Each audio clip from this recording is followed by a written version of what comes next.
Wow. Oh, yeah. You know who you came to see. You know what time it is. Anytime you want that raw, that rough, no fake, no phony. Welcome to episode 72 of The Good Homies. Boy, hey, I miss my calling as a goddamn rapper. You still got time. Still got time. Yeah, there ain't no age limit. Shit. One time for the one time, know who it is. Pretty Black is what they call me, but you know me as Black Rod. To the left, I got the meanest, the vilest, the sickest nigga I know. It's the homie Phil. What's happening, homies? Last but not least, to his left, I got my favorite country cousin, and yearns too. It's the homie Mario. Look out, world. Way back there in the back, we got Big Roo doing what he do. What's that, bro? Getting boys right. How about you? Hey, much love to our day one listeners. We love y'all. Always, always. Much love. Like I say, I'm gonna keep it short. Just like and comment. No. Sub to. That's a sub to. Share. Do something. I love it. Pick one of the three. If you can't do all three, pick one of them. No. All of them. All of them. But yeah, what he said. Our new listeners, we appreciate y'all. Yes. If there's anything that y'all like in this, make y'all laugh, made you think, you know what to do. Pissed you off. That too. Made you say, oh, hell no. Told a nigga he's zesty. Whatever it might be. Just, come on. Community time. Let's go. And that's what we doing. We've been the community around here, around these parts. Much love, though. How we feeling, fellas? Feeling good. Feel great, brother. Feel like I done had me a couple of shots already. Feel like I had me a long day already. But it's time to kick it with the homies, man. And as Rod coined a while back, in the homettes. The homettes. Oh, and speaking of homies and homettes, I got a PSA for the homies. It just came across my mind. I don't know, from the higher power that's above me. You know, maybe it's a higher version of myself. Some of y'all homies,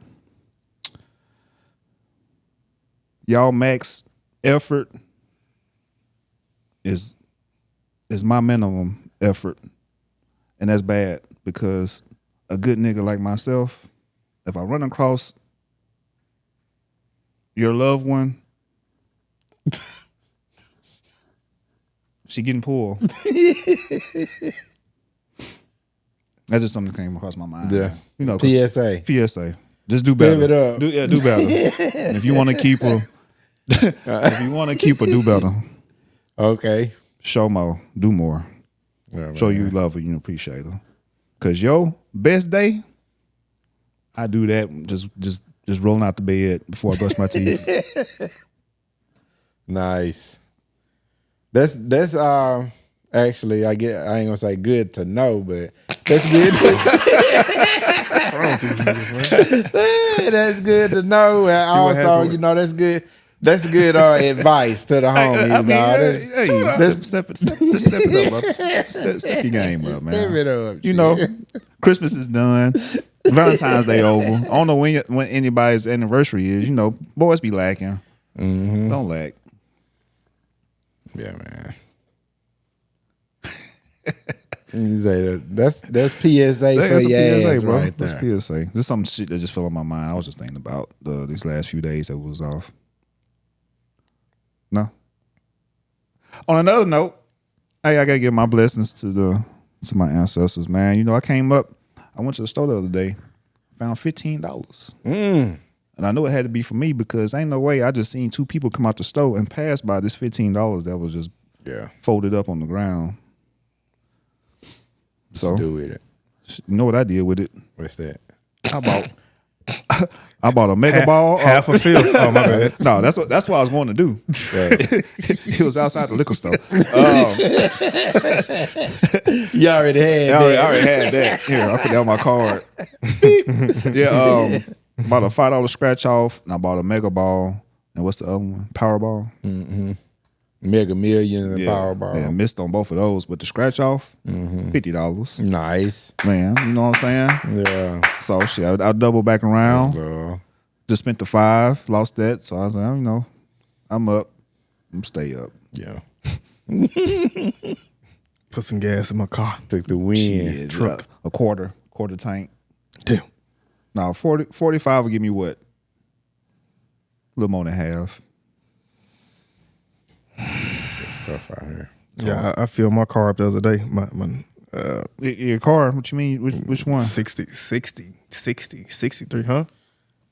Your car? No, don't worry about it. What kind of gas you That's using, why I was bro? like, what you putting in there? Premium. Primo. You know that boy get money. When I say the boy got his own money, The boy got his own money.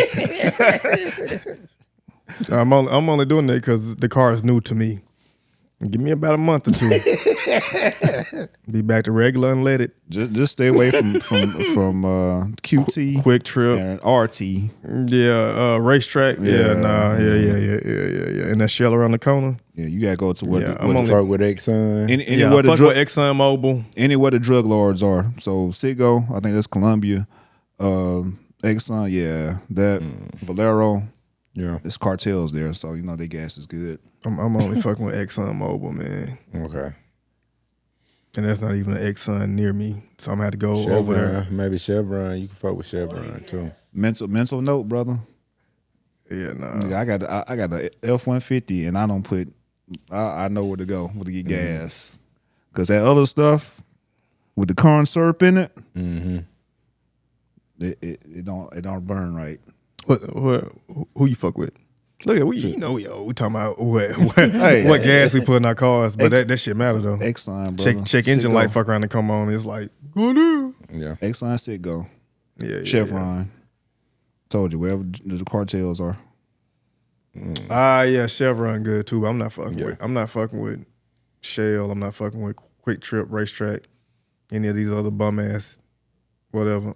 Buc-ee's. I'm not fucking with none of them gas stations. Buc-ee's, no, Buc-ee's just that's when you got to go by yourself, because if you go with your family, nigga, you what you would have spent in gas, you didn't triple that. Yeah.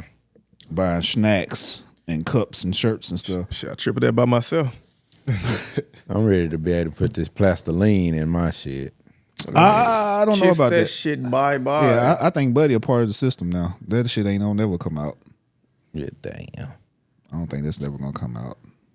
I seen a clip of this He ain't nigga dead talking yet. about why he ain't tried to he ain't tried to patent it. I seen a clip of this nigga talking about why he wasn't trying to patent. I take that back. I was about to watch a clip of why this nigga wasn't about to patent it, but I didn't have the as one of my good friends Deesky would say, the bandwidth to even just deal with that shit. So I just swiped up. Yeah. And then, boy, that was a good ass joke I was about to say. I wish I could hear it. But anyway, go ahead, carry on, right? After the cameras. I did watch that shit. No, the clip you talking about, I definitely watched With it. them EYL boys. Yeah. Yeah. You right. You was right for just Swiping on? Yeah. Save some time of your life. You did something you wanted to do with it. That's why I say it never see the light of day. They didn't got him. Yeah. Yeah. And then what he gonna do with it? Like, it ain't like he can mass produce it and Right. and give it to us. So And he at the end of the day, he would have to be funded. Like you say, he can't mass produce it, and like the people in that industry would pretty much have to either choose him or somebody outside it with a whole lot of money would have to choose him. And I got plenty of money. yeah, that's not likely. It's not.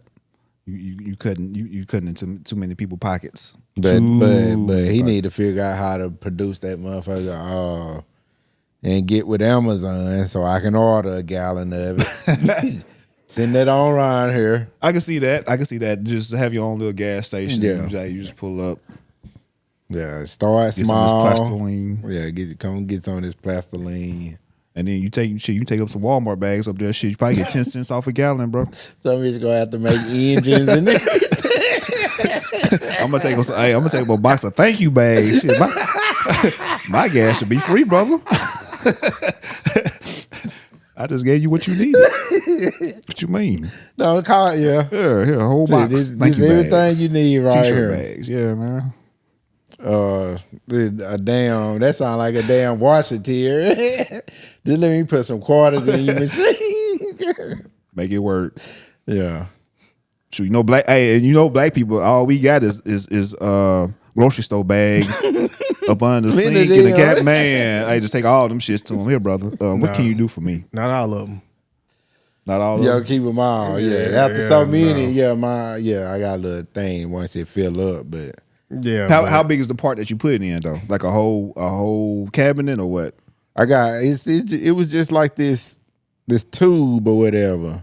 That you put your bags in? Yeah, you put them in there. That's nigga fancy than a motherfucker. I put my bags inside of a bag, bro. It's like a big bag. The biggest bag, that's it. It's like goddamn grocery store bag inception. Nigga, it's just bag inside a bag inside a bag inside a bag, nigga. It's one big bag with other bags balled up in inside of bags inside a bag.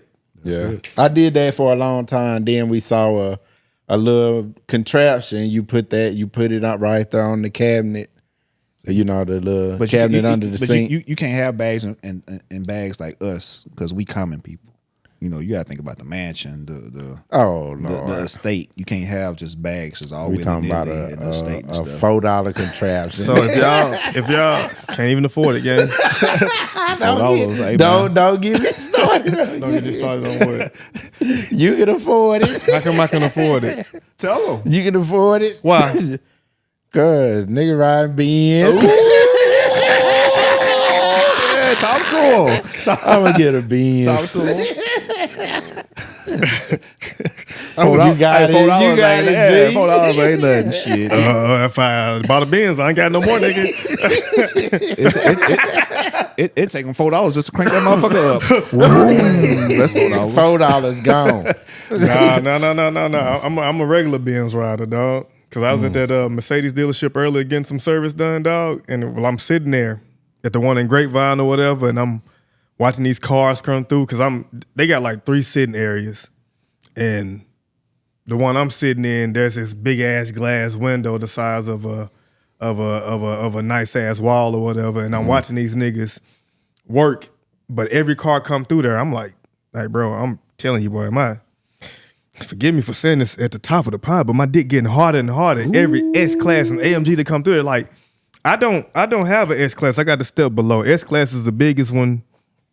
I got the E-Class. I ain't get the C-Class. I ain't a little bitch. I got the E-Class, Benz or whatever, right? But it's not brand new. But it's new to me. It's new to you, brother. But that motherfucker nice. That's nice. I feel like we're gonna spin the block after this. Yeah. Oh my God, that motherfucker so goddamn. Yeah. My leather's so soft. But yeah, man, I was sitting in that mug, but I understood like it's levels to this Mercedes shit, bro. Like, yeah, I got one, but other niggas got one. Like I was walking through the hallway while I was waiting there to go, they got like a fountain machine. Like this is the nicest sitting lobby area to wait on your car to be serviced I've ever sat in my life. Hey, we got food over here. We got Emerald Lagasse over here. We got snacks, Cokes, coffee, whatever, Starbucks. Okay, I'm exaggerating a tad bit. Man, they ain't got donuts. They got croissants in that motherfucker. Croissants. I ain't even gonna look at the food, bro, just in case I had to get mad at a nigga, bro. I ain't want to be in that motherfucker eating and be happy and shit. Muy delicioso. And then they come tell me some news I don't want to fucking hear. No, bark on a nigga, bro. I can't even bark. I can't even bark with my fucking stomach full. Like, goddamn, bro, I want to be mad at you, bro, but that goddamn sandwich was hidden, bro. Man. And you fed me when I was down, nigga. Cause like, what am I doing here? It just like, even when I pull up to that motherfucker, I don't know what the fuck I'm doing. I'm used to going to them little amigo shops. Senor. Brake pads. Stoppy. You know what I'm saying? You know what I'm saying, gang? I'm used to that, nigga. That's how I used to live my life. I pull up to this goddamn Mercedes dealership, bro. I pull up, man.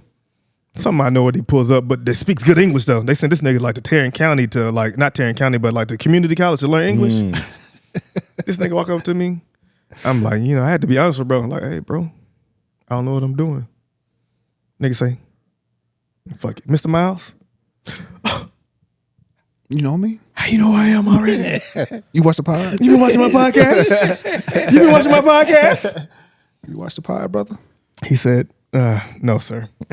But, because of your license plate and whatever, just got the car, bro. Give me the keys. Thank you, sir. And they proceeded to hold me hostage there for 4 fucking hours. 3. Nigga told me an oil change was $250. Mm-hmm. Yes, sir. Yes, sir. Yeah, watch the miles you put on that mud. So whatever I need to say and do on this podcast to get rich, nigga, I'ma say it. It's on. It's on, nigga. You got the taste of it. I got a taste of luxury, brother. It's mine. It's in the parking lot. Congratulations, man. I'm a Mercedes whore. Fuck around and even download the app. The taste. Fuck around like I'm not even going nowhere. I just look outside the window, turn my engine on from my phone. It's on down there. Lights gleaming. Turn that shit off. I'd be like, hold on, wait. Why are you parked so close to my damn car? Yeah, I don't became one of them Scoot niggas over. now. It's like I used to Scoot go like the over. Walmart, Kroger, whatever, bro. Now you in the back parking lot. Nah, I used to be right there in the front, nigga, like right next to the handicap or right next to where the shopping cart say. I don't give a damn, bro. Bump my shit. But now, Boy, got to put his good shoes, his comfortable shoes on because it's gonna be a long walk. and the app so cold, boy, it's gonna tell you like, hey man, your car moving. Who the fuck hit my car, bitch? It tell you everything, bro. Car just snitching, bro. When you gonna break it in? When you gonna break it in? I'm talking about. When you gonna break it in? I'm not following. What you talking about? Clap some cheeks. Bro, I'm an adult, brother. I don't have to clap no cheeks in the car, gang. Why not? Huh? Cause I gotta. What? Bro, man. You trying to figure out what he means too, man? No, I'm trying to figure out why at my grown ass age I'm gonna be fucking in the car. Shit, why not? This nigga not even finna fuck in no car. Shit. All right. When this nigga think I got an S-Class, nigga just want to shit on me low-key. Shit. Man, I'm telling you, but them S-Classes rode some, like, I see them G-Wagons rolling through that bitch, getting their car service, and them S-Class. Oh, goddamn. But it's levels to that Benz shit, bro. I might as well be driving the fucking Toyota Camry, bro. Nah. You got it. You in there. Like you say, there's just a little taste, man. Once this pod blow up, grow this community, man, shit, we all gonna be. Yeah, I'm a damn sure have me one of them AMGs you were just talking about. Well, I ain't gonna get nothing foreign, but Man, my truck is gonna be able to go 0 to 60 in 2 seconds, though. Shit, man. Tell you, your neck gonna be hurt. I be feeling good in my. This shit funny as hell. I be feeling good in my car until I see an AMG. And it remind me that like a Chrysler look like a Bentley to a Bentley pull up. I mean, yeah, I'm still rolling the Benz, but it's not AMG, nigga. Hey, man, you got it, though, brother. Yeah, you got it. Got what? Let's not misrepresent a nigga on this podcast. Got what? You got your foot in the door. Oh, okay, yeah. Oh, yeah. I'm never. So you got the car you wanted. I'm never going anywhere else. Like I seen some niggas driving BMWs on the highways. I'll shed tears for these niggas. People don't like BMWs. You just shitted on BMW. They did. They did. BMW is more, I guess, I like performance that based. shit. I fuck with that. Just ain't a whole lot of regular shit going on around here, man. You know what? I will say this though. When it comes to like the luxury car makers, I don't think anybody makes a good SUV though, because anything that was supposed to be like a mid-size crossover SUV, all that shit look ugly than a bitch. But the Mercedes, what they making they sedans and they coupes, oh my god, them boys, top notch. I listened to a lady talking about oh yeah, your S-Class not gonna be like my Maybach. I'm like, who the fuck is this? Damn, high capping. Does she want some dick? But I'm doing it for me and my girl. It's too early to my girl don't listen no more, bro. Bullshit. She don't listen to the podcast no more, brother. You think? No, she don't, bro. She don't. Probably somebody she knows listen to it, and then they're like, hey, "Yo, nigga was on that tripping, girl." Let me see. I do want to say some out the pocket wild ass shit to do like to a little test temp the check. waters. Yeah, but I really like a peaceful existence. Yeah, man. feel Me that. too, brother. That's- Me too. And I wish peace for everybody. Everybody. So, damn. Just had 420. Yeah. What'd you do for it? Watch the boys. Started the boys.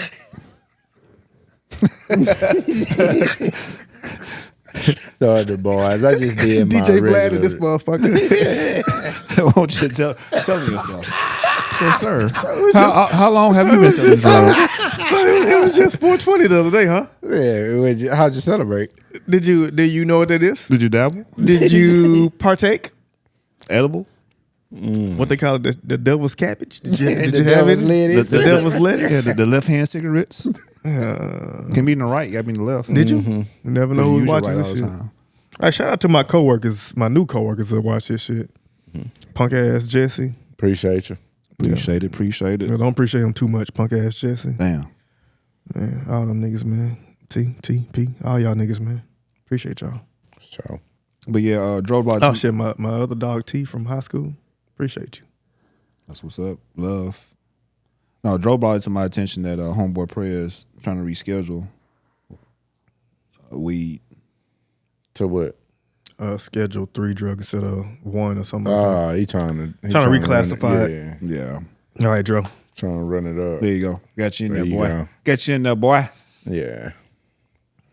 But it don't matter because if the states don't like, you know, how he do it is he'll do some tricky shit like, oh yeah, it's not this, but just depending on what the state do. Then if the state still want it like this, then it'll be like that. But anyway. Yeah. I don't know what to say about it. Especially marijuana, that seemed like that ship has sailed. So trying to like reverse what, you know, is trying to reverse the progress that the country has made on cannabis and legalizing cannabis throughout the country, that seems kind of counterproductive, honestly. So, yeah, I don't know about that one. A lot of states make their money on that though. Yeah. Like it's still states that at zero tolerance. There's people in jail right now for green. Yeah, a lot of Texans was mad here recently because like around March 31st, you know, they was getting away with I guess I could say they was getting away with, or they was able to sell THCA products out of a lot of these hemp dispensaries. Mm-hmm. And I guess it was because of like some rule or something to where it was grown in a hemp lab or something, so it made it legal or whatever. But basically for the beginning of the year up until like March 31st, people was buying, you know, cannabis products out of dispensaries in Texas, but they overturned it, I guess. And that made a lot of people mad because it was a lot of people making a lot of money. And it's just like the smokable stuff too. Not to say that I was in a smoke shop the other day, but like, you know, gummy still there.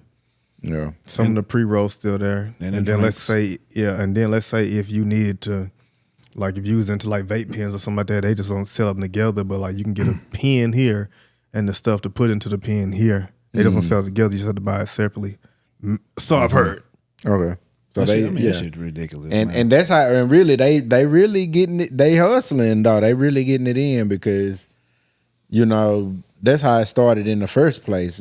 Like I say, they was able to do they shit because they found kind of a loophole to where like as long as it's grown in a certain space, then they could get, you know, some sales or some shit off. So that's how they really can't stop it. Motherfuckers was building tunnels and shit. You ain't finna stop Texans. I mean, but shit, you know, Mr. Hot Wheels, he said as long as he in office, you will not be able to enjoy Yeah. the devil's cabbage, the devil's lettuce. Yeah. I don't know. I don't know what the theme on that is. Maybe some people really feel that way about it, but I don't know. With Texas, I don't know. When it crazy comes with- to casinos and that, like it's a whole lot of money being left on the table when it comes to shit like that with Texas. This is a Christian state, brother. So to say. So is Louisiana. But they poor. Get their gamble on. They're poor. They don't have any industry there. What a data center. And Zuckerberg about the whole state up. He got that in his pocket. 50 Cent got a quarter of it. Huh? Port City. But yeah, shout out to everybody that enjoyed 420. What's the day for alcoholics?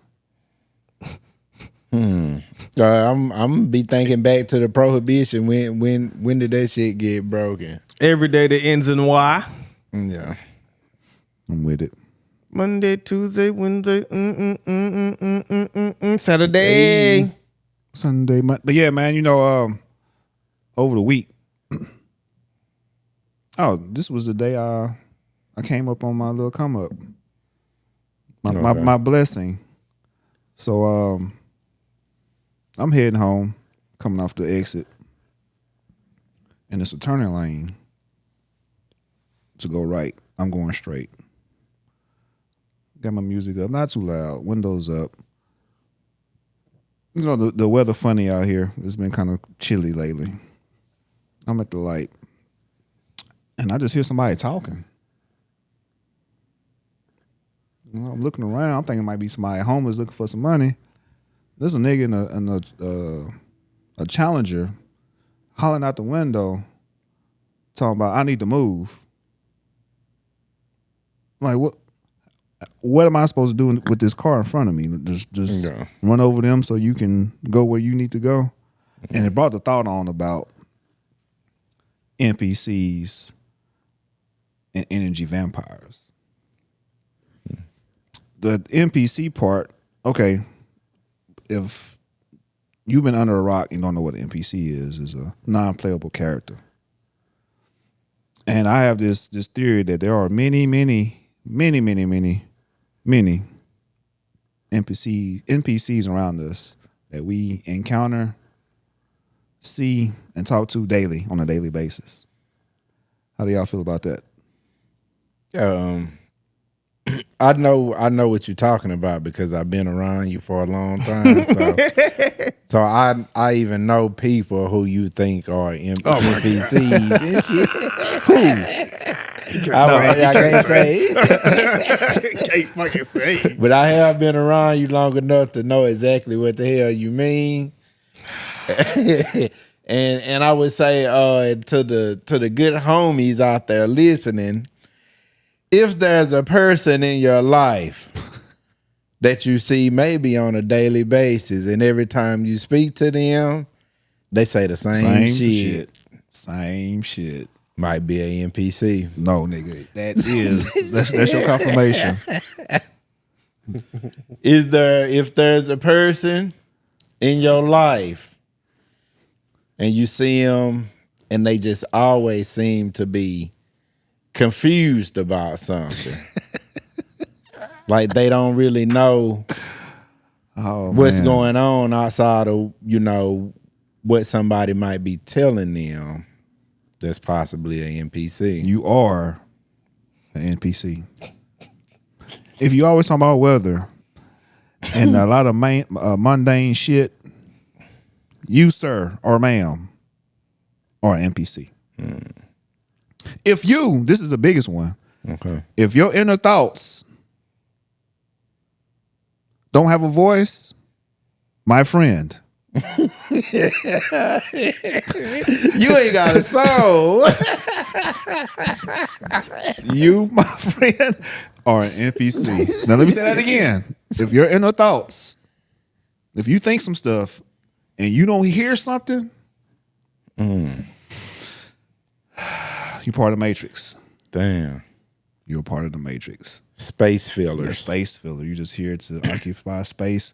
And whatever the program has for you, if you're a troublemaker, if you just here just to hand out some pussy, she don't know what the hell she doing. I'm supposed to just give it.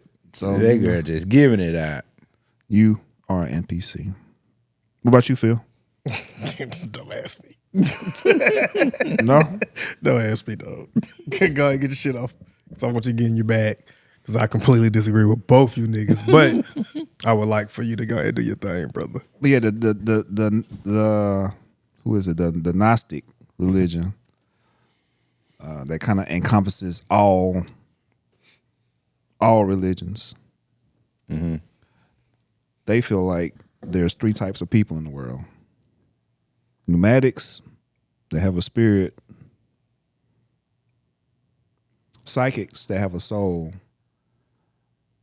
and helix, that are just pretty much NPCs. Okay. Just dealing with people on a day-to-day basis and observing and watching them, I believe it. Whatever happened in 2012, that we had to change timelines, I think that brought in a lot of them. Whatever the Rona came through and got rid of a lot of people, I think they brought some more NPCs in. And then don't get me to talking about Obama now with his aliens and shit. The Matrix. Welcome to it. Yeah. But no, I could definitely see that's funny. I could definitely see a whole little thing of either, the space fillers, clones, space fillers and shit. The Sims. The Sims with AI.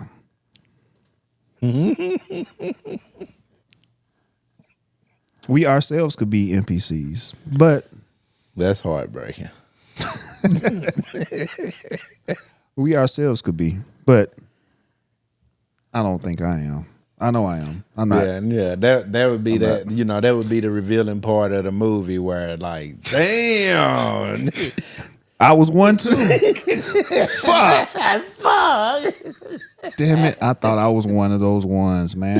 I thought my shit was special, man. But you want to know how I know I'm not an NPC? Because I be having some very interesting conversations with myself. Mm-hmm. And I be really going back and forth. I really be going back and forth with myself.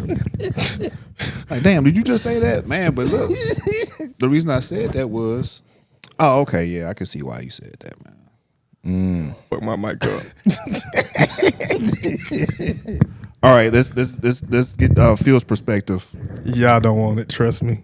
Oh shit, I really fucked this shit up. Goddamn. Okay, well, you trying to fix it? Yeah. Okay, so that NPC thing led me into like, I've heard. There was a young lady, I can't think of her name, but it was many moons ago when I started this spiritual journey I'm on, and she was talking about energy vampires, and I said that story before to say this, like, could there, like, okay, I feel like some people just are here to get a certain emotion out of you, a certain type of energy from you. And this can be a loved one, somebody that you with, that needs to attach themselves to you in order to make themselves feel better or satisfy the matrix. And I feel like, oh, buddy, like, there was no reason for this dude to get upset the way he was. I'm telling you, my windows were closed. I got my radio on. I can hear him yelling out the window. Yeah. Now, on some real shit, I do believe that people, there are some people who play this trick of like, I ain't gonna say reversing energy, but like putting their energy, people put their energy off on you. People that's going through bad, like, people that's having a bad day, they will lash out at somebody that ain't got shit to do with it to make themselves feel better. And that's like, when I heard you say energy vampires, to me that's like, yeah, them giving you theirs, them taking the good energy off of you and giving you their bad, leaving you with the bullshit that they came with in the first place. Because if you ever around anybody and you feel drained, or no, like for real, you feel drained, or you start feeling bad all of a sudden. Yeah, it happened. You just got. Yeah, somebody bringing you their problems, or and then imagine try to help them fix their problems, and they still keep doing the same bullshit. NPC, because that's the only thing they was supposed to do in the first place. They programmed to just keep doing bullshit to leech off your energy, man. Yeah. Non-NPC people, they try not to make the same mistakes. If your girl like to argue just to get a rise out of you, could be very well possible. She's in your life just to bring conflict. What says you, Phil? You mighty quiet there, brother. Aquarius sun, meet Aquarius rising. I don't agree, but I thought it was entertaining though. I thought it was mad entertaining. But no, man, I think it's let's see, how can we spice this up a bit? I think it's I think it's borderline narcissistic personality to believe that other people around you are non-playable characters because in your own life you are the center of your own universe. Now, I come on this broadcast and I say many times, if you know me in personal life, I say each soul has its own journey. So for me personally, the NPC thing is like, it's cool. Energy vampire, now I do believe in that. Now, what I do think and believe about people and their energies and how they go about living their lives is, put it like this. Some people, all they know is negativity and they don't have a way out of it. Or at least at the moment that you are in tune with them, they don't have a way out of it. Mm-hmm. But we do know people have the ability to grow and get better and all that shit. And then some people don't. So, and I guess that's what y'all are calling people who are NPCs. But then how y'all stated at the beginning, like, well, maybe everybody's NPCs. Because if you didn't have the issue in the first place and you were always positive, always a go-getter, then what makes you not the same thing as them, but in reverse? I see where you're going. So, y'all boys know, as I mentioned, you been Aquarius sun, him been Aquarius rising, like y'all got like a synergy chemistry amongst each other already, right? And so apparently I like astrology. Shout out to the Tauruses. When it comes to natal astrology, blueprint, blah, blah, blah, like I feel like there's a cosmic imprint and cosmic DNA bestowed upon each soul to experience in this particular lifetime to help grow that soul, and then whatever lessons they learn and how they grow, and then whatever spiritual contract they sign in another realm to come back here to do whatever. I believe that to be more plausible than people come here just as an NPC. But that's why, let the boys rock, man. Because I ain't rocking with it, but I understand though. Yeah, I feel you. Because at the end of the day, NPC is kind of saying like, hey, this is a this. It's like saying this a sim. Like this really a game. Like it's like this saying, is a simulation. This is a human that has a family that loves them, that lives the same human existence as me, but because their thought process isn't on the same as mine, that you're not even a real person anymore. And hell, really, that is pure narcissism. And really, your family could be NPCs. And then when we come up NPC baby, and so when we come across some of the weirdest zodiacs out there, Aquarians are absolutely the weirdest people you will ever fucking come across. My mom's an Aquarius, but she cool. She raised me. Sun rising, my girl's Aquarius. Aquarian energy is just some of the weirdest goddamn energy out there. Sometimes you gotta think outside you the will box. have niggas sitting on this motherfucker on a podcast telling other people who live, breathe, eat, and shit just like they do that their lives don't matter. I ain't saying that matter. I didn't say that. I just said. Let me put words in your mouth, brother. No. He said, you don't have a soul. Matter of fact, they believe that y'all niggas go home and y'all not even capable of watching this fucking podcast because all you do is just plug a battery into the back of your head like a fucking Tesla. That's what they believe. No, that's more of an Android. You watched They Clone Tyrone. Yeah, that's more of an Android. I'm talking about over the top. Yeah. But yeah, I mean. So, he was right with the narcissism. He was right with the Aquarius, but I'm Capricorn sun, so I'm most deeply rooted, man. The earthiest of the earths. And your rising sign is more kind of whatever, but trust me. Just you could be an NPC and have a family. That doesn't mean your wife is a part of the Matrix. Your baby is a part of the Matrix. What's the Matrix? The program that we live in. So how would you define so?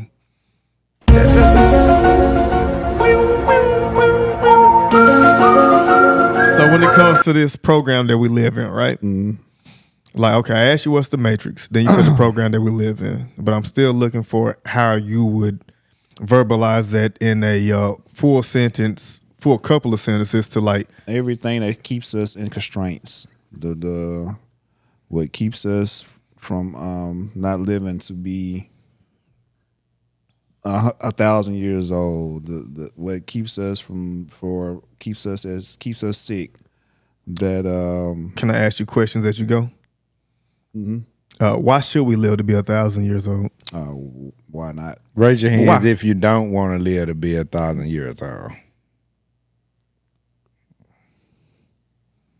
I mean, if I'm in good health, why not live to 1,000? Now, if I don't mind living. Yeah, if I'm gonna live to 1,000, that means whoever else with me should be able to live to that time too. So why not? But nobody else lives to currently nobody lives to 1,000 years old. So that means you would see kids, grandkids, great-grands, great whatever die before you die. No, not just me. That's not the idea. That's not just me. It's for everybody. Okay. So, but we currently don't. Mm-hmm. So I'm asking you, why should we live? Okay, so why should we live to be 1,000?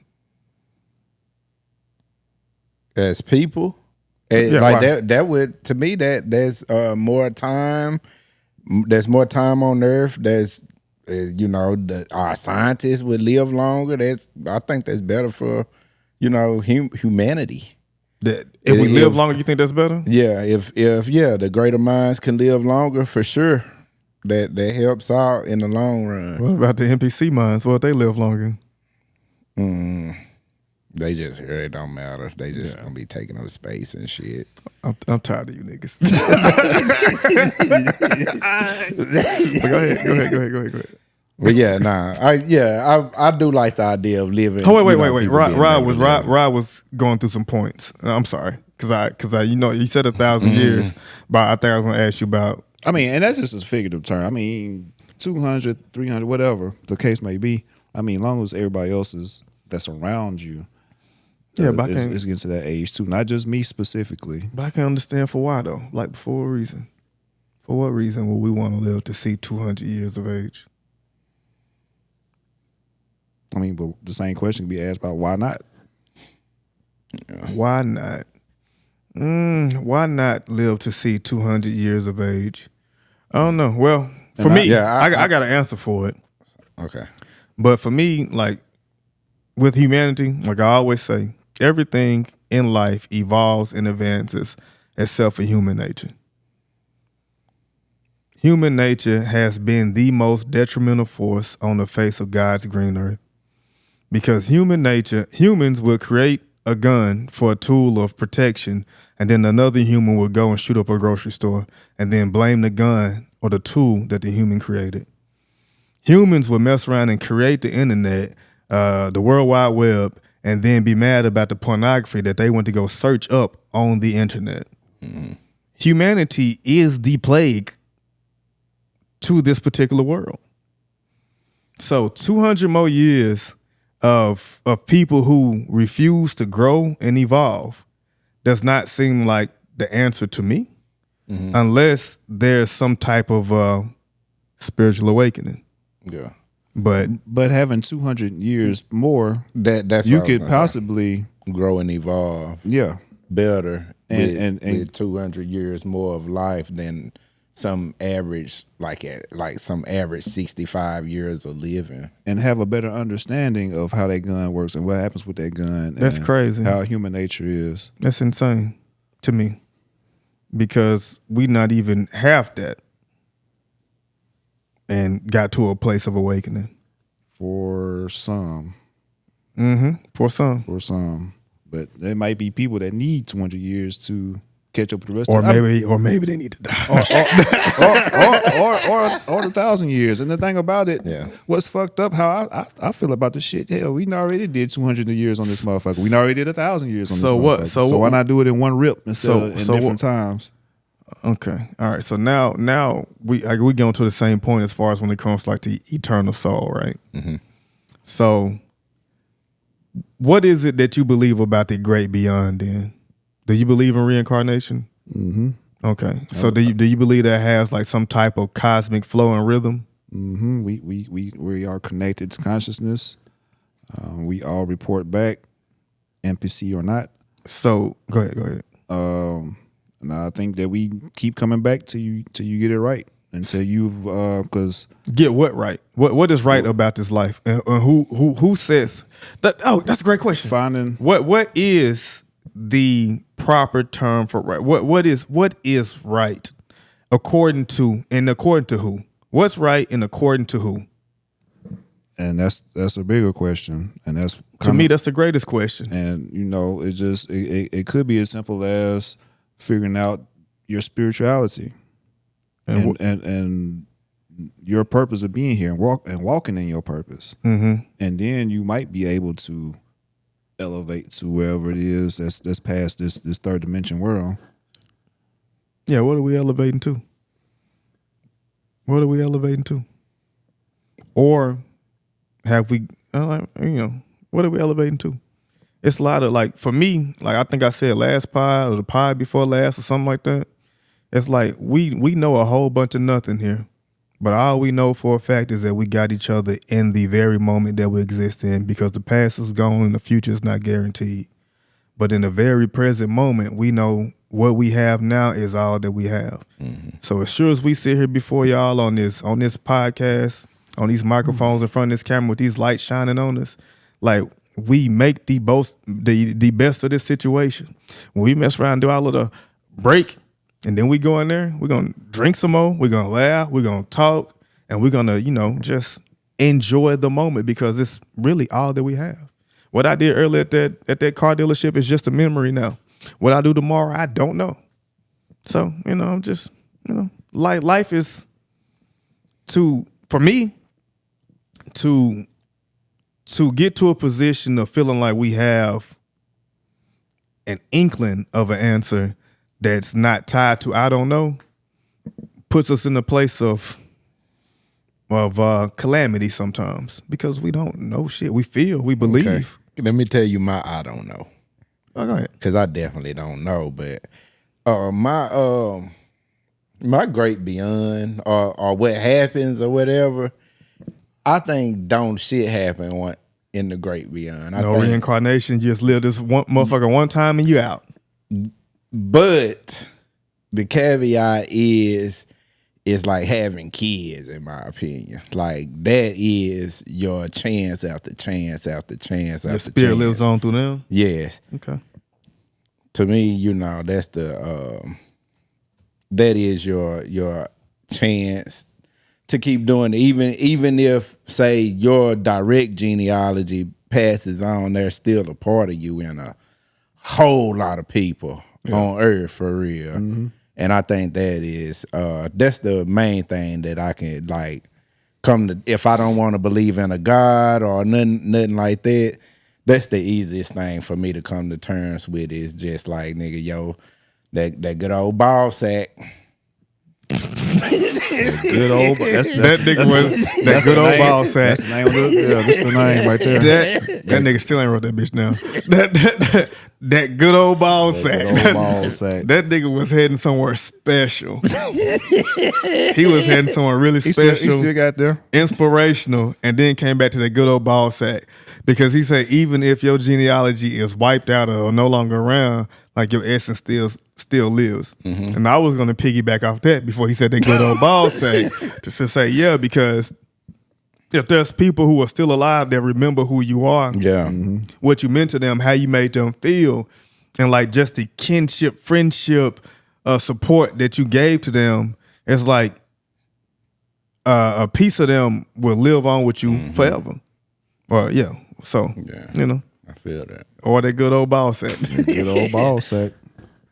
But yeah, shout out to that nigga that tried to road rage me. You don't know. That nigga probably had a car wreck and died that night. Definitely was off something. NPC behavior. And break.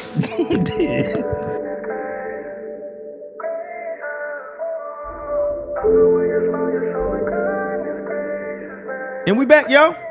wow. My dog, my Vato.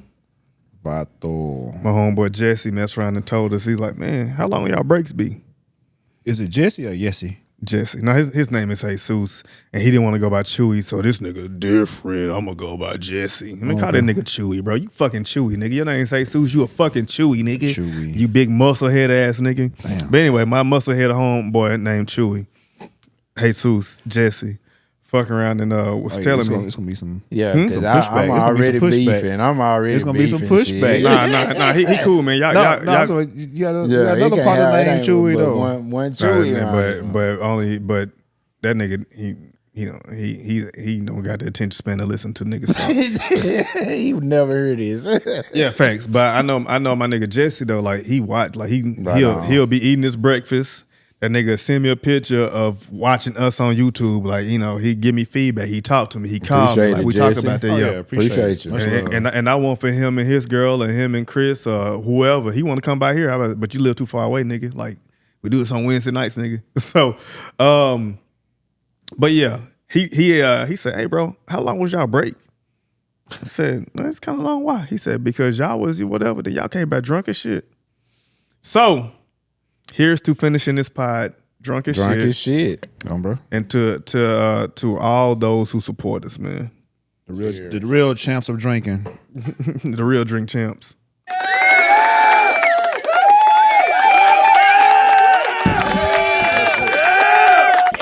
And with that being said, last week I had a little mini rant going on in my final thoughts about hip hop and the billboards. And I have been, I would say, as a lover of hip hop, I've been a little frustrated with these talks going on about, you know, what's going on with hip hop and why there's been no hip hop song on the top 10 of the Billboard Hot 100 in the last, I think, 10 months now, 9 or 10 months. Mm-hmm.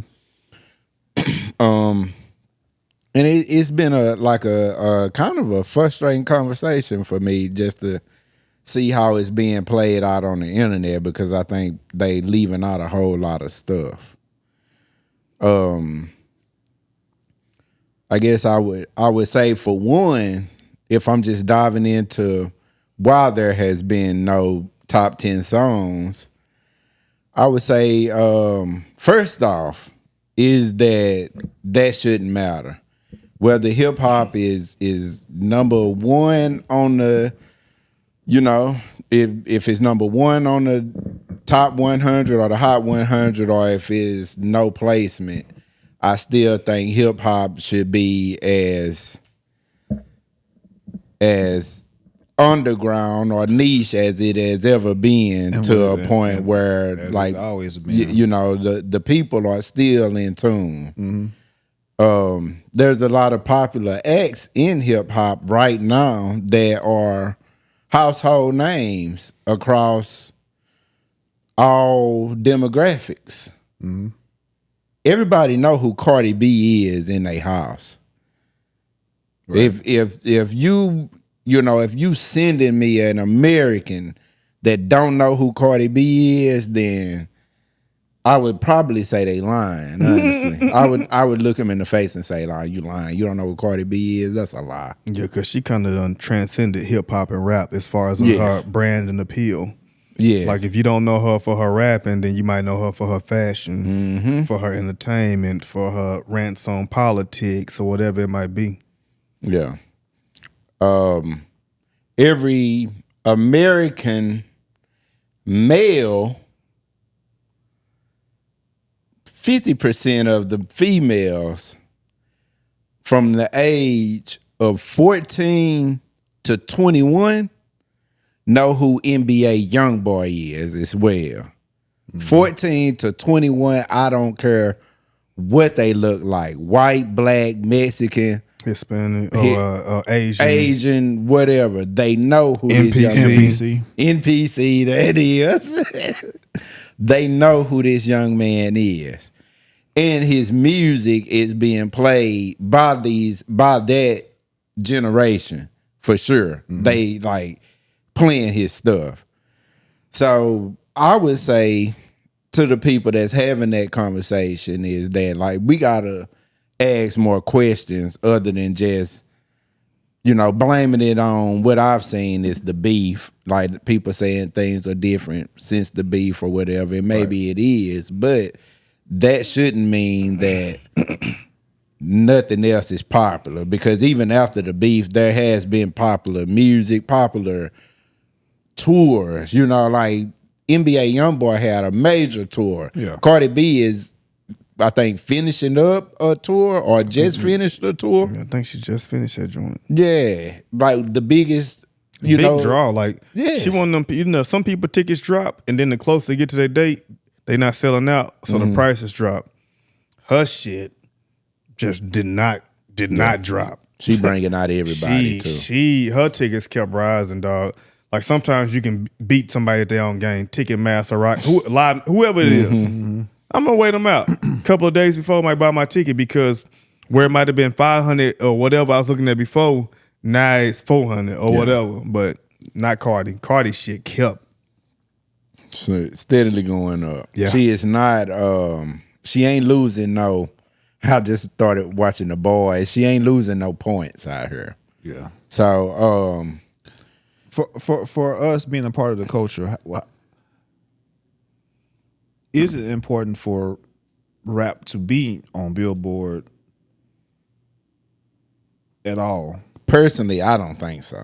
But like at its essence, I don't think it's important for hip hop to be on the charts.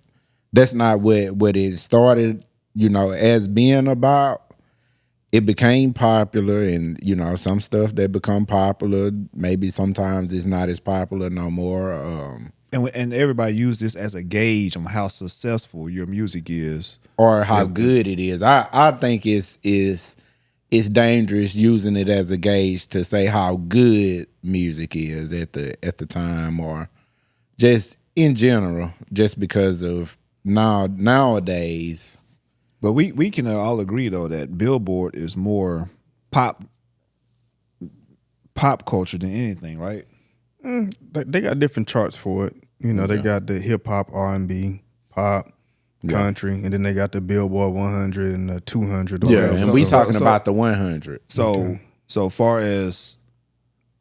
that is the precipice of everything, because pop culture. Because if we really want to see how hip hop is doing, we can go to Billboard hip hop top whatever, right? Yeah. You can go to the R&B. I think they got hip hop and R&B billboards. I would dare say, for my years of being awake and aware, that like hip hop has been popular culture for the past however many years. Yeah. I would say during Madonna's time, let's say the 80s, yeah, Janet Jackson, Escapade, all that shit, like pop culture was whatever, Backstreet Boys, whatever. But there was a time to where, like, let's say, so Backstreet Boys came before NSYNC, right? You writing these people down? So they came before NSYNC, right? But when NSYNC came, the appeal about them was they had, as white boys, they crossed a boundary. Yeah. They weren't just a pop group, but you would see NSYNC on 106 in Park. Yeah. You would see them. This shit funny as hell. I think one of them boys talked about it. They said they was trying to be White Jodeci. Maybe, and then, but I was about to say this. It's like they was the blueprint for K-pop bands. Yeah. It's like they were of a different race, but love hip hop, black R&B culture so much, and they saw a lane there. But that's gonna go back to my same argument that I feel about Eminem, Teddy Swims, or any non-black person that ventures into a black space and has huge success. It's because you were kind of different. And in our culture, we are ingratiating of those who appreciate us and see us as human and understand our art form. So we just give y'all an extra pass on the black side. And on the white side, it's like, okay, there's somebody that looks like me.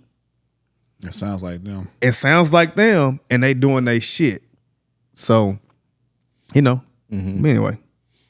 You bring up K-pop. That's something else I would say. That's deeper down the line. I wanted to say that for deeper down the line because I was gonna bring up Mike Will Made It, who has might have been 6 placements on the latest BTS album. Like the eardrum tag on damn near everything. But and that is for me just in the conversation of saying like hip hop ain't doing that damn bad though. Yeah, but it's go ahead. But yeah, because you know what I think and feel about that. I feel like hip hop has been sold to the highest bidder. Yeah, it has been prostituted out to everybody. But that's part of what I was saying earlier. Like we're so ingratiating in our community, or it's just a bunch of people who are just like anybody else is money hungry. I see a bag here, I'm gonna do it. It's kind of like last week we talked about how Chris Brown has never failed us as an artist or whatever. Then Usher did have a little fall off after then like niggas want to like get into like the EDM and pop bag and all that good shit instead of staying true to who they are. Now, Chris had his shit too, to where he was kind of getting into that. But that nigga did that shit like early, middle of his career. But he always stayed true to who he was or whatever. Yeah. So like whenever we get outside ourselves to appease other cultures or chase a bag that's not ours, and we turn our backs on our core fan bases, it's like hell, even with like, let's say Timberlake, right? Yeah. Justin Timberlake had a large black fan base, partly because of how he came about with NSYNC, and then them boys going on 106 in Park, and then being hip hop adjacent, and then whenever he went solo, matching up with Timberland, and then them doing work together, and T.I., whoever the fuck else, right? And then all of a sudden, like every white person that's hip hop adjacent remembers that they white, and decides to be the man in the woods. Yeah. He got tired. He got tired and went tried to be the man in the woods. He got tired of wearing that blackface. And that's where his ass got reminded too that like, It was the black community that supported you and helped you get as big as you are because you needed it all. Yeah. But I don't understand the whole genre of being pop music because pop is just popular music. MJ killed shit being a pop artist. Yeah. So I don't understand like the whole rankings and stuff of Billboard. It's just like it's a popular song, right? What you understand? Well, as far as Billboard is concerned, I'm getting there, but it's just like okay, there's no popular rap songs, or no. Well, let me say this: there's no rap songs that has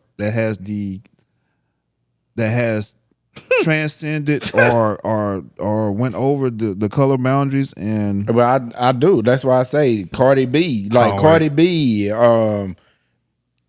Whether they like it or not, NBA YoungBoy. I think NBA YoungBoy transcends.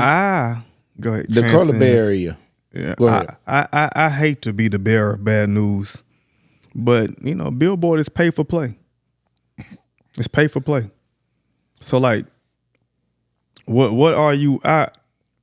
Like just right now in my mind, I remember when there was Scissor Drop Control, And for the record, I listened to Anti and Control back to back the other day, and it's not wiped down. Yeah, that's a damn good fight. That's a damn good fight to me. I haven't listened to them.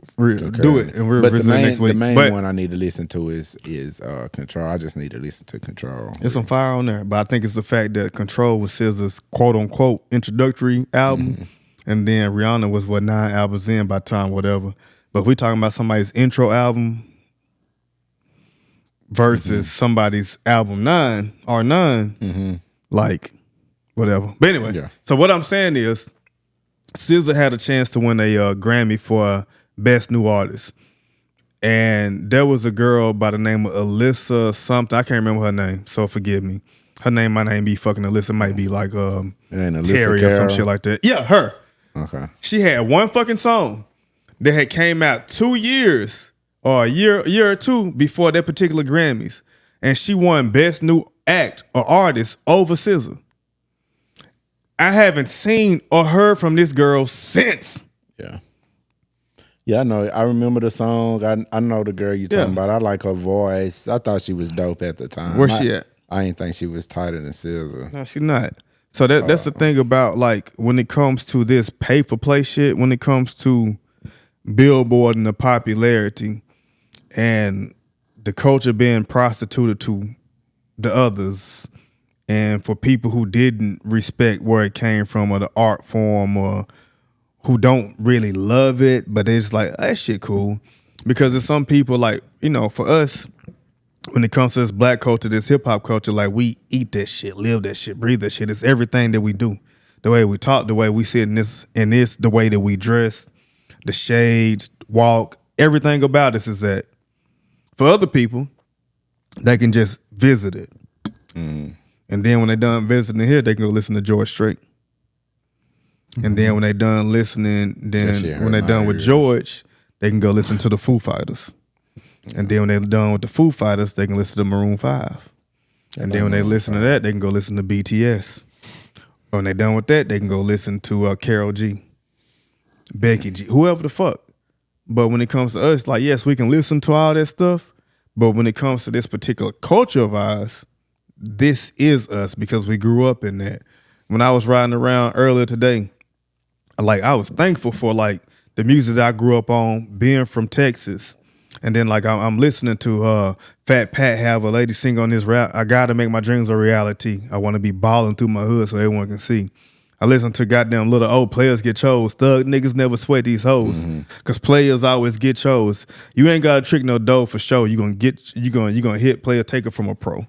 So, like, we grew up in a particular era and generation where, like, where I'm from, that, like, you could be proud of who you are, being black, handling your business, getting to the paper, and keeping the main thing. Right.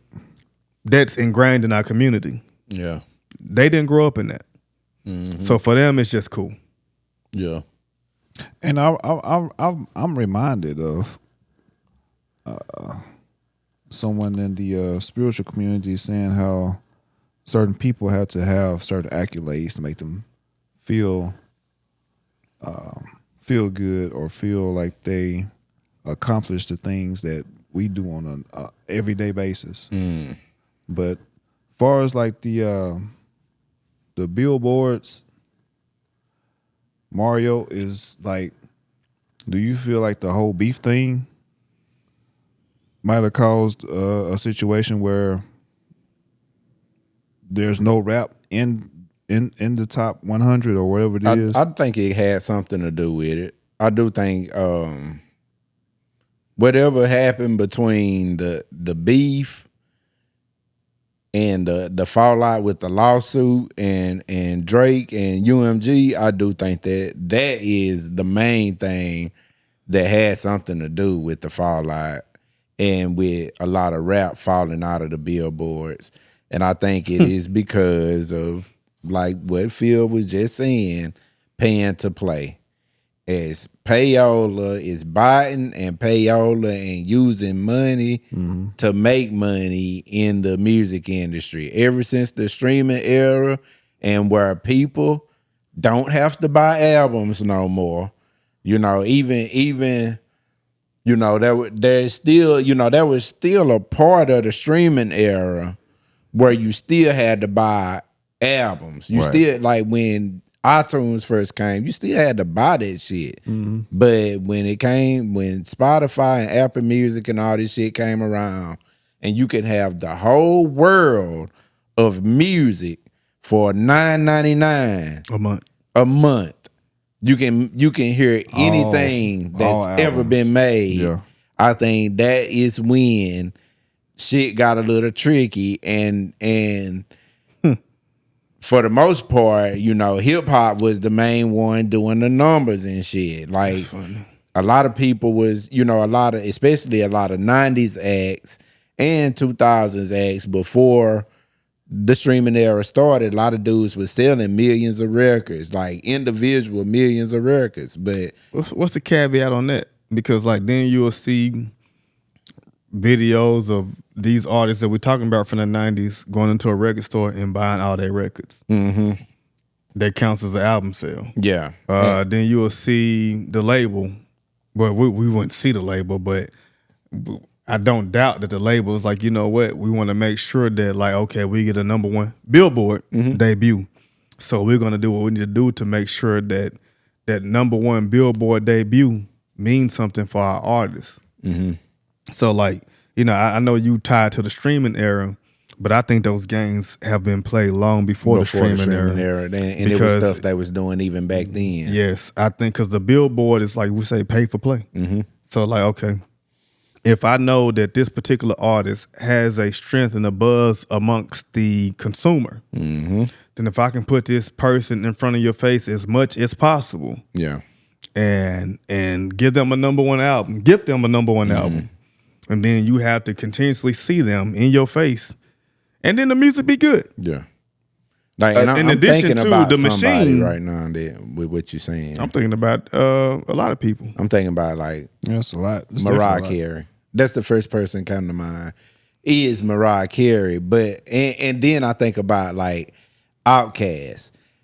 I do think there's a difference between Outkast coming out with the album. Which album went diamond? Is that the Love Below and that's the one they won a Grammy for? Yeah, Speaker Box, Love Below, right? That it went double platinum and albums sold. Like they talking about this shit sold 10 million copies. Is that right? 10 or 20 million? I don't know. But it might be 20 million copies. Should have put it in the production notes, nigga. I could have looked it up. No, okay. Go ahead. Go ahead. But yeah, it definitely went. We just got here. Yeah, we flowing, nigga. Yeah. But most shots. What about a girl at? We never getting no shots. No. We 7 shots. We never getting shots. 2 shots up, whatever. We got 25 minutes left. 25 million. 25 million is how many it sold, or that's what? Okay, so yeah, they sold. You said you want to take 25 more shots. Bring that tequila over here. Then I'll take another shot right now. And with that being said, sure. You ain't got no mic, bro. Like this, like. All right, that's okay. Next week you got a mic, I promise. Because we need this. And I'm sorry. No, you good, bro. I'm trying to drink too, shit. Yeah, I know this nigga go ahead and bring the tequila over here. Fuck ass nigga.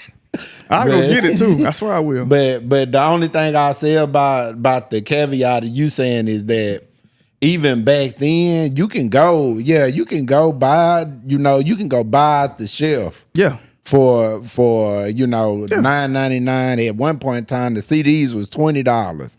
The label depending on who. Yeah, depending on who. But so if your label take a $100,000 budget and go buy up a bunch of $10.99, a bunch of $10 albums, that shit ain't making a dent. And 25 million albums sold. If the Love Below and Speaker Box was dropped today, we would only be able to call it a classic. I feel like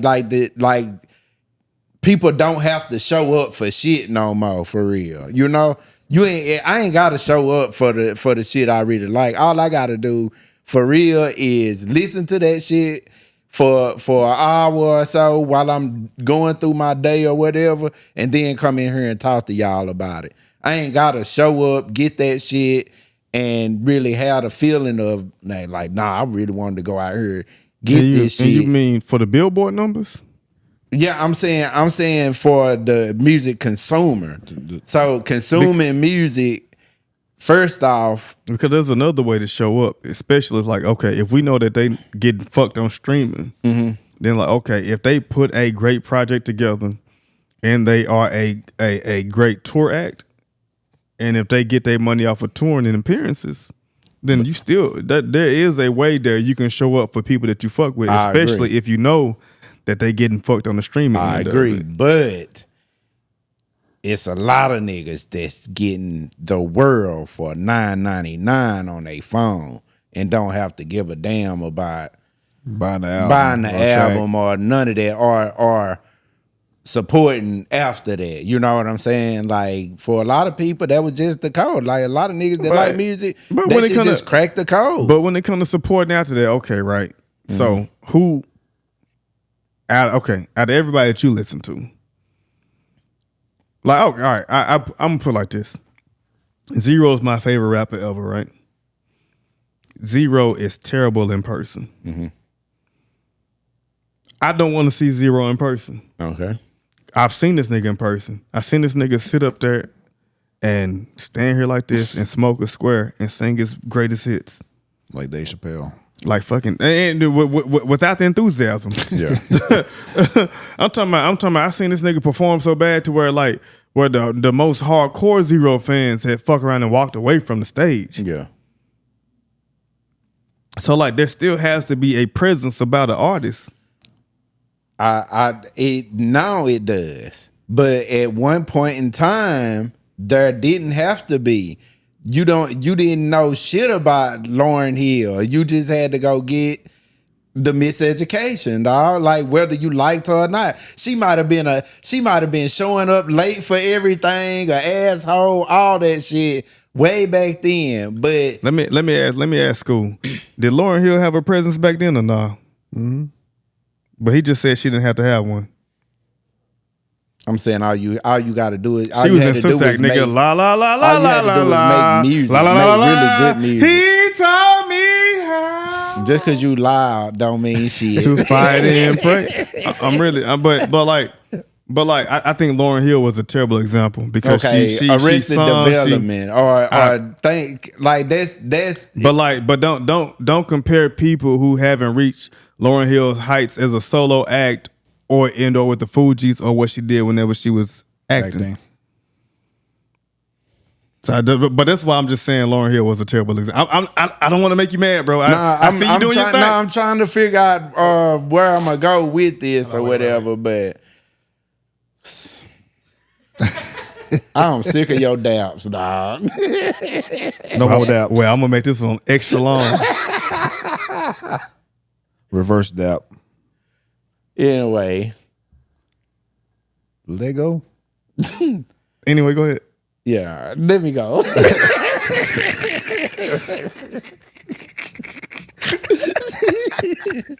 Nigga tried to compare Lauryn Hill to fucking Fetty Wap. That shit crazy. Nah, man. And Fetty Wap and Lauryn Hill might be in the same ballpark with one album. Exactly. He fucked up when he put "I'm a Devil Worshiper" on the song. Nah, he didn't. They liked him even more.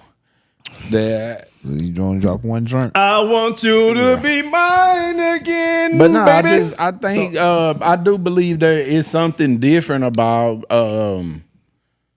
dropping music today versus dropping music at a time where people had to show up and buy your albums. You can only biting is something that seems more efficient than it seems more efficient in the streaming era than going to buy up a bunch of albums off of the shelf. It is, because buying, you can just use the computer, you can use the AI, you can pay people to just stream your shit, versus back in the day, if you wanted to cheat back in the day, you would actually had to go to a store for your entertainment. What is it? The goodie.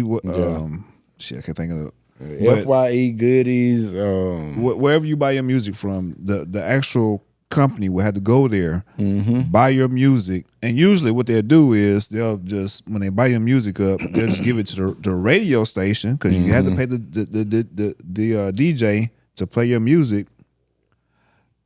So now when you call in, you calling number 9, you getting a whole album for free just for being number 9. But in actuality, the company has bought up all the albums to boost the sales. But let's get into the whole. What does the current release of Iceman do for hip hop? I think they started that campaign. Yeah. Yeah. I think they started the I think the Iceman release might have started the whole campaign about the Billboard shit. Just to kind of gear people up, or maybe get people on the band, on like this hip hop bandwagon that's on the way with the Iceman album or Drake, or just to really, because I do think something off of the album is gonna charge. Let's say that. Like, I do believe, whether it's chosen by the people or whether UMG figure out how to reinvent the wheel and get his shit to where they need it to be, Drake shit will, something off of that album will go top 10. Got something you want to say before I go? Yeah, I disagree. Yeah, I disagree. Or if it go top 10, it might not have to stay in power. Yeah, because then you're gonna go top 10 for a week or two, and then, but if it's not good, then it's gonna fall to the wayside. And I think that's the definition of Biden, though. So, just to be clear too. And then, but also, it's like it could be like that major hype, or like you said, the Biden major hype or whatever. And then, but if it just doesn't have that, let's say Drake has been, him and Kendrick have been the 2 biggest hip hop acts in the world. What's 2026 for the last 15 years or so, right? Yeah. So anyway, so with Drake, this particular Iceman album that's coming out or whatever, if he doesn't make quality music, I don't think it's gonna matter, dog.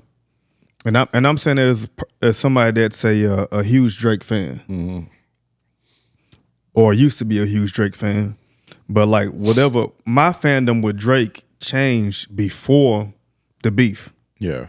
But I think y'all know that about me because he had a situation with Metro where I was like, that shit crazy. Metro. Yeah. But for whatever reason, maybe for this particular conversation and just how the stars align, it's funny because like Drake got a song on what's it, Thank Me Later? And it's a song called Thank Me Now, right? And then he was talking about jumping into the sky and putting the stars into alignment, right? This nigga. So he did for that ass. So, but that was early in his career. But there was a point in his trajectory to where he changed. And so, as somebody that's a Drake fan, it's like, okay, I went back and I started listening to the old shit to see if I could pinpoint where this nigga changed at. And it was around like 2017, 18 whenever the Scorpion album dropped and that Mob Ties song dropped. Like, cause before that, like you look at So Far Gone, Thank Me Later, Take Care, which is his only classic to me. Nothing Was the Same, Views, whatever. It's like he was still hopeful. He was still an underdog. He was still on the rise. But there's something that happened after the Pusha T, Kanye, hey, exposing your son situation, XX Tenacion or whatever, that changed how he went about doing music. One of the reasons, as far as in my particular life journey, why I used to fuck with Drake so much is because of I was coming from a place to where like, hey, I'm not trying to hear all that gang bang, shoot 'em up, drugs, blah, blah, blah. And Drake was able to give like nice ass bars, nice flow, all that good shit behind a nice ass beat, but not have to act like he's the hardest nigga ever alive.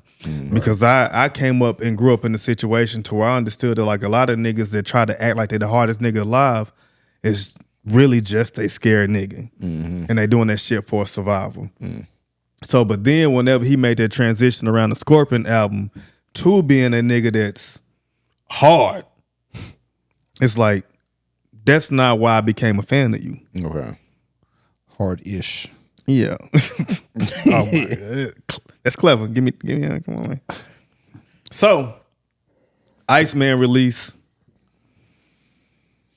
I don't know what that means for him because it's like, okay, so if you drop an album that's on the level of For All the Dogs, then like dog, it's gonna be a long day for you. Yeah. It's gonna be a very long day. And it's gonna look a little different too, especially when you the one calling out the whole bot bot situation.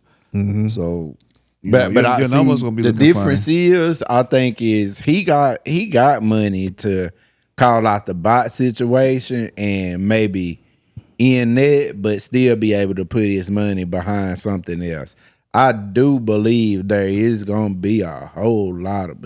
It's gonna be at least one song on there that's gonna appeal because it is Drake.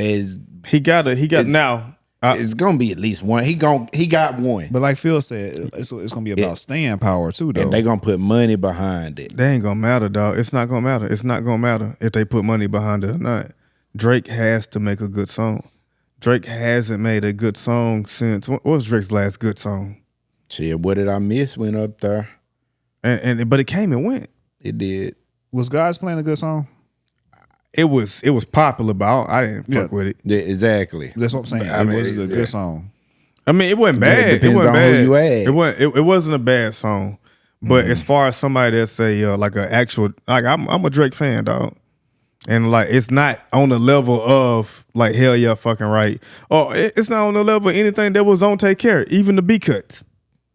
But I also think Take Care is his classic album. But I think there's a thing that like any rapper, any artist goes through, as far as to like their introduction to fame, and then like their last album they drop before they are no longer relatable to the everyday man. Mm-hmm. And I think for Drake that was Take Care.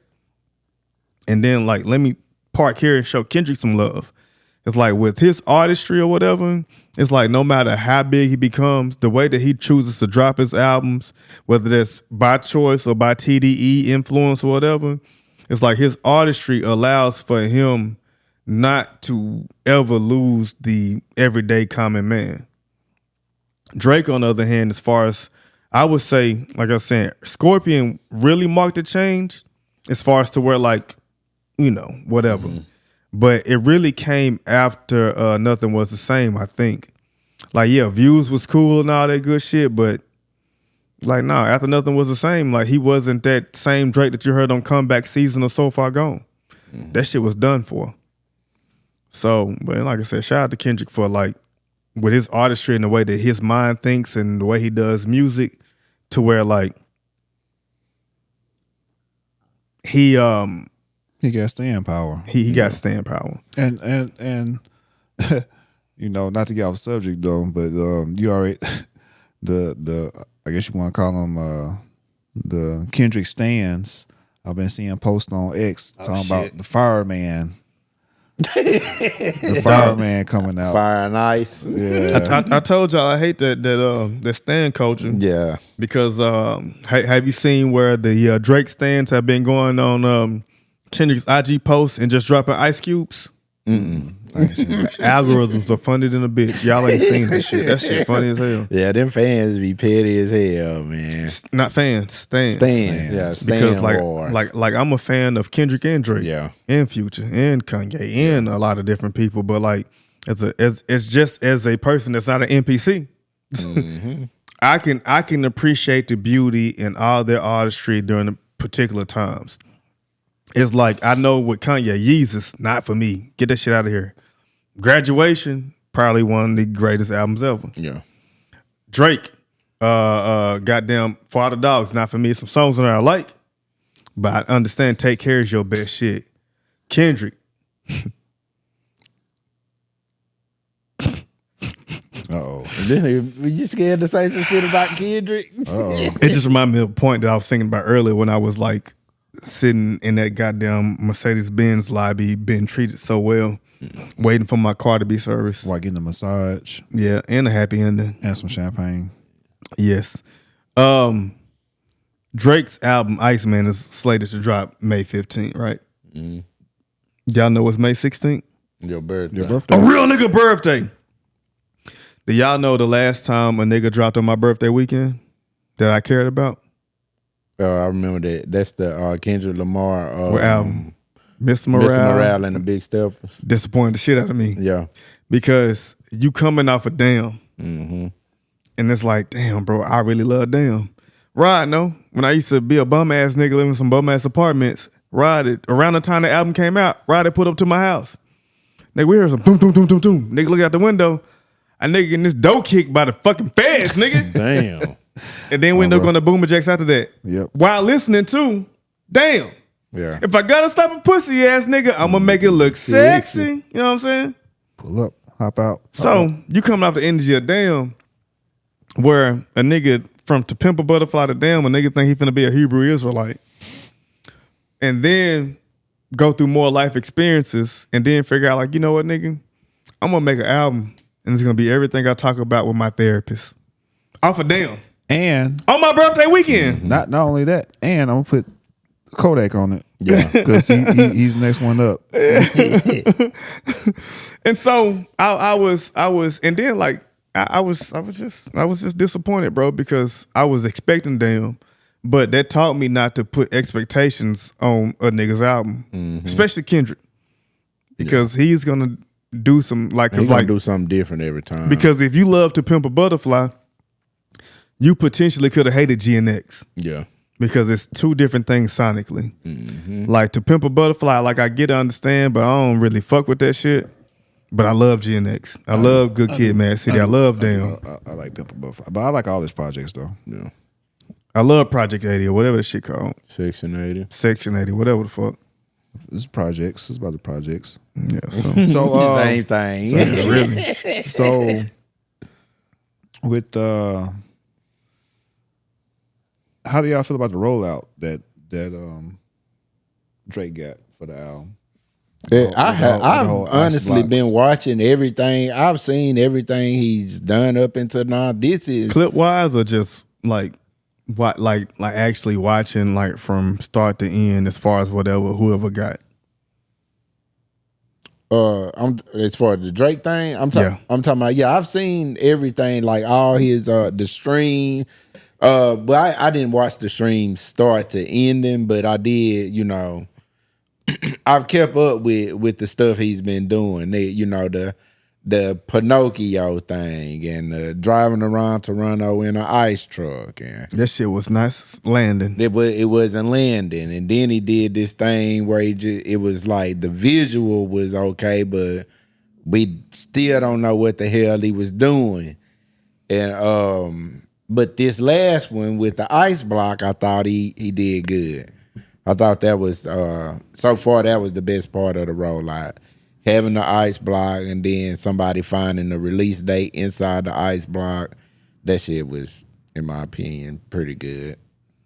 I don't care about a rollout for me, because like I said, I'm a Drake. I don't need none of that. I just need for you to drop a good album.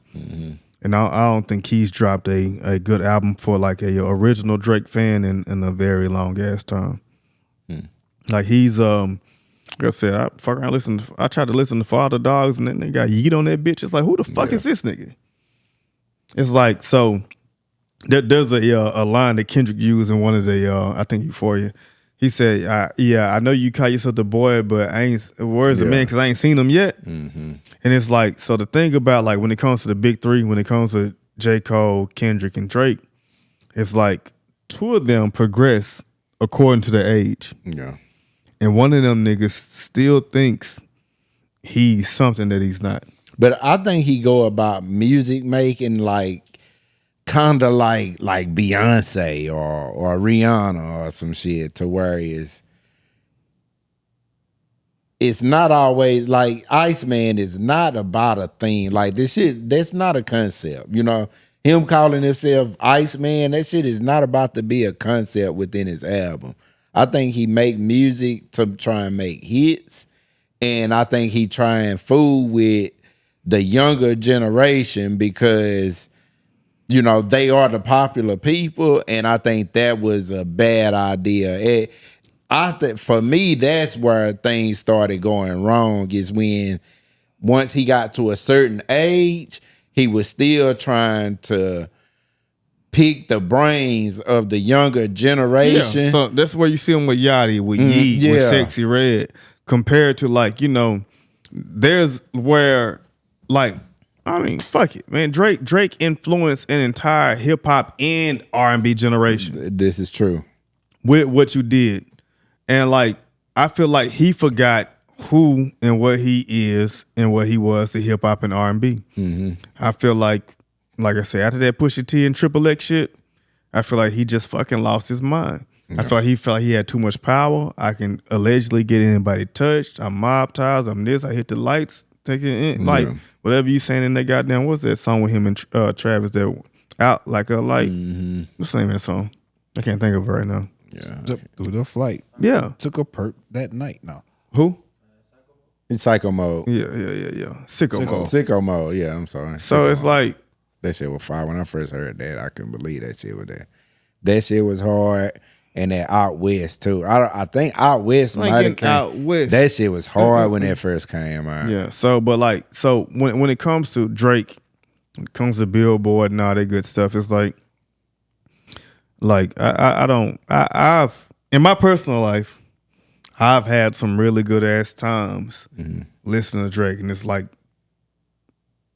out in the mix, out in Houston, out this place, hanging with my homeboys, homegirls, whatever, just bonding with being outside as single people over Hell Yeah Fucking Right or whatever the fuck. Like I said, the first time I heard Hell Yeah Fucking Right, I was in Houston at a strip club, and that bitch came on. The whole vibe in that motherfucker changed. Like, it's a lot of good music being played, but the Hell Yeah Fucking Right came on, and it just took it to another level.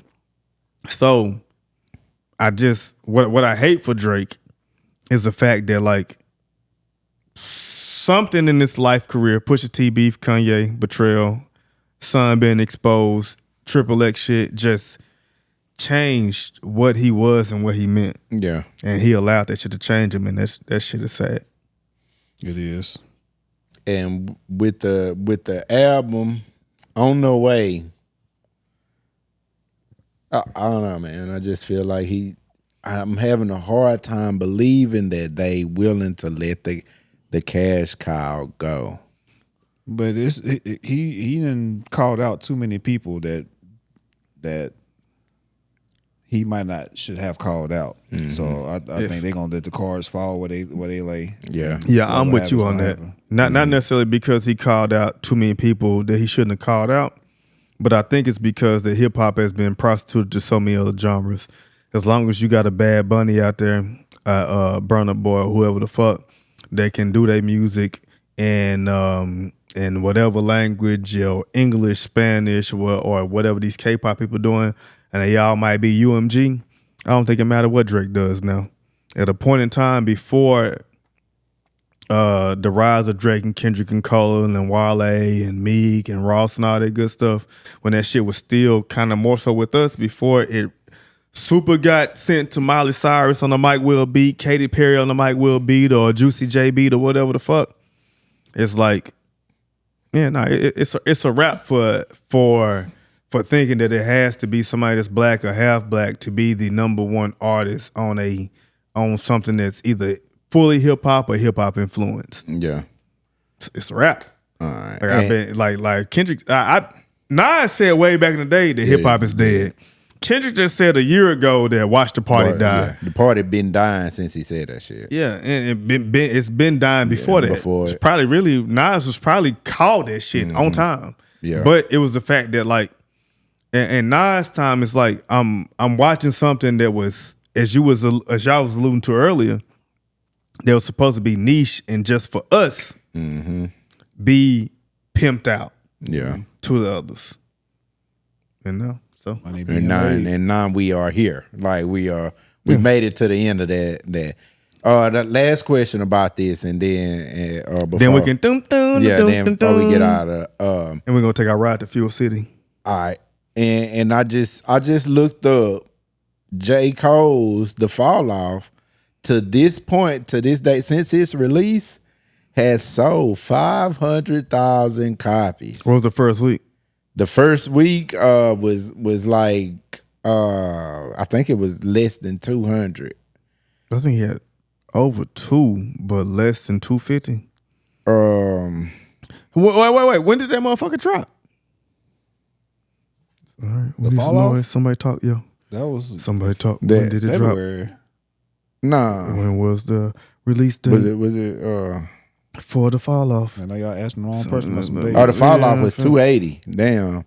It was 280 first week. February, and this was on so you was right, February. It came out in February. This article from February 19th. Mm-hmm. So it sold 280 first week. It's up to 500,000 right now. So 2 months later. Yeah. Yeah, that motherfucker That's pretty dropped good. February 6th. I don't think so. Yeah, that's Not pretty for good. after J. Cole's Caliber to be 2 months later and to be just now gold. Yeah, but I mean, we look it up. I think that's all him though. Might be like this just not gold. That's all him. Ain't no label push. None of that. So that mean everything before was bodied. Everything else before that was label push. I mean, yes. I mean, we came to that conclusion, right? Like it's in some capacity, and for everybody. Yeah, for everybody. You name any rapper with some type of mainstream acclaim, even if it's a little bit. Your label, if they are on a label, like they blessed your game. Only I don't thing care who I it is. give him is, but you think about 2014 Forest Hill Drive and everything. Before that, people still had to buy. Yeah, but even with that, like shit, people still have to buy. But like I said, I don't. Where we don't necessarily disagree, but we see it differently as far as to like, okay, you think the streaming era changed it. Yeah. And I think that the labels had big pockets and it was like, okay, if I can make you number one, they can be more money for me as far as how I promote you. Mm-hmm. Hey, this is my artist, DMX, who had 2 number 1 albums in 1 year. Hey, cast him in your movies. Yeah, I get more towards us. Yeah. Hey, bring him on your interviews, more towards us. Make him a bigger household name, more towards us. So like, But even before, go ahead. But nah, and I'm only bringing up the J. Cole shit is in relation to Drake to say that do y'all believe that there is a world where Drake is about to drop an album and it's gonna do less than 280 that J. Cole just did? No, probably not. So. Because Drake has, as far as like when it comes to the big 3, Drake has the biggest audience and the biggest crossover appeal. And it's gonna be people wanting to see what he's talking about. Yeah, Even if you're not a fan of Drake. Like all of us in here are gonna listen to whatever Drake album come out. So, because especially since we do this podcast, but I'm gonna listen because I'm a fan of Drake. Not listening to Rod gonna listen to it because he's gonna have to listen to it for the podcast. Yeah, I'm telling you. That'll be the only reason, though. I'm telling you. And the funny thing about Rod not liking Drake right now is the fact that he used to be a fan of Drake comeback season so far gone. Mm-hmm. I don't know where did it switch up for you when it comes to Drake? When he went hard, when he was the hardest, when he was the hardest light skinned nigga that ever graced the guys. So when did that happen? When did he become a hard light skinned nigga? Once, like Kendrick said, like once he started saying nigga. We don't want to hear you say nigga no more. That's honestly. Play the music. No. I got control of that music. I got to put that on the roadcast. Yeah. Once he started saying nigga, like yeah, that's when shit changed for you. Yep. Yeah. That's funny. I'm gonna go back and listen to comeback season. Hear this nigga say nigga, and he was right along with it. I'm listening. I know he said nigga and so far gone. So like, nah, you need to come up with a real reason, bro. You ain't got no real reason besides you love Pusha T. Ooh, he said it on So Far Gone. Obviously, he's a nigga, bro. I just think that shit wasn't in his music like that. Unless it wasn't as much as. So did you fuck with Take Care? Take Care. It's in Take Care. No, barely. Once he got past So Far Gone and kind of changed his whole persona, I just kind of. He didn't change his persona until after Nothing Was the Same. Bro, I don't know. I'm ask Mario. When did he change his persona to you? Because I feel like So Far Gone, Take Care, I think everything changed. He never felt invincible until after the Meek Mill beef. Once he beat Meek Mill, that's when he got bold. That's 15 going into 16, right? Might have been a little early. Might have been 14 going into 15. Yeah, something 16 or some shit like that. That whack ass song. But like the whole, if you're reading this, if you're reading this, and then so that's after nothing. Future. Oh, that joint album. Life is Good. No. Before that, before Life is Good, they had that joint album. Oh yeah, with Jumpman Diamonds on there. dancing. Jumpman. Diamonds on me dancing. So blame Future, Rod. That's where it happened at. I love Future. The joint album Drake. When Drake got to do them joint albums, that's when he went to spilling niggas and got his black card. Yeah, that's where that black card really kicked in. But the nigga's black, dog. And it kicked. He Canadian, but he's still black though. Yeah. His daddy from Memphis. He really didn't get the black card until he beat Meek Mill though. Like I feel like that shit put him on, put the nigga on for real. Drake's black card in the black community. I think that's crazy as hell. I think Drake with that back to back. That shit crazy as hell. Drake been black his entire of course. So he been black his whole life. His whole life. He black. Why are you in blackface? Because he didn't know any better. Because like he's not American black. But you've been black all your life. But with that being stated, it's some niggas here in the United States that still wouldn't know that lesson. It's some people that grew up in this fucking country that would still do the same thing because they don't know no fucking better. So like trying to blame a nigga from Canada for doing that shit and alleged art, it's still wrong. So I'm not finna put on no cape for Drake. Yeah. But all I'm going to say is niggas right here in the United States of America with two black parents that would have did the same fucking thing. Well, they all need their ass whooped. They all NPCs. Hey. All right, we did it again. Hope y'all enjoyed this podcast as much as we enjoyed giving it to you. You know what time it is. Final thoughts. How we doing? What we doing? Free the genius. Get your exercise. Get out, man. Keep it going. Since everybody else is gonna keep it short and sweet, like I always say, give love, spread love, blessings, praises to the ancestors. It's the homies. We out.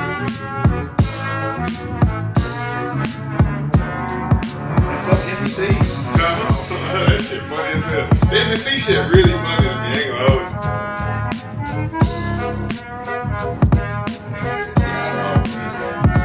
You don't know no fucking nigga can't tell time. You know a whole nigga can't tell time. The nigga might be on the spectrum, nigga. So do y'all feel every nigga that's on the spectrum is an NPC? No. Because oh my fucking god! You be on the spectrum and still be giving you games. Who says he's on the spectrum though? Huh? Who says he's on the spectrum? I think any nigga that can't tell time is potential on the spectrum. No, you just said you ain't be in front of everybody, Phil. He just a nigga that can't tell time.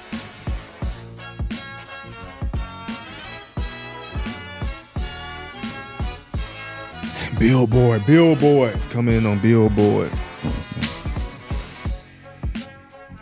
Rock out Mario. With your matter of fact, put your cock out right now, Mario.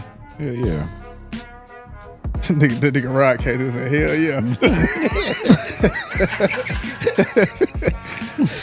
Metaphorically. Fuck it, I'm gonna do it. Fuck it, I'm gonna do it for him.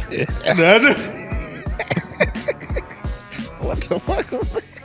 This is a nice Joan. Nah, I can see why you been married for a long time. This nigga's dick is massive.